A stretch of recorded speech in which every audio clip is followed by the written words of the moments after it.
Dear viewers, আজকে আমি আপনাদের দেখাবো কিভাবে একটি ফ্লোরের নেট ফিনিশিং করা হয়। তো নেট ফিনিশিং করার জন্য প্রথমে সিমেন্টকে এবং বাজারে যে রং কিনতে পাওয়া যায় সেটা কালো রং হয় এবং লাল রং হয়। তো যে রঙই আপনারা দিবেন, তো যে রঙই দেওয়া হয় সেই রঙকে হচ্ছে প্রথমে সিমেন্টের সঙ্গে ভালোভাবে মিশাতে হয়।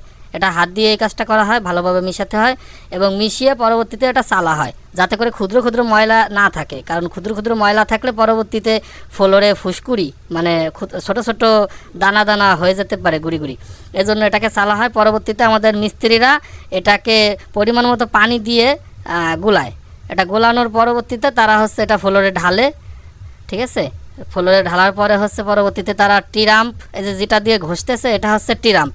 এই টিরাম্প দিয়ে পরবর্তীতে এটা টানে, প্রথমে সব জায়গায় ভালোভাবে টানার পরবর্তীতে হচ্ছে এটাকে আস্তে আস্তে ফিনিশিংয়ের পর্যায়ে নিয়ে আসে এবং এই কাজটি অতি সূক্ষ্মভাবে আমাদের মিস্ত্রিদের করতে হয়। ধন্যবাদ।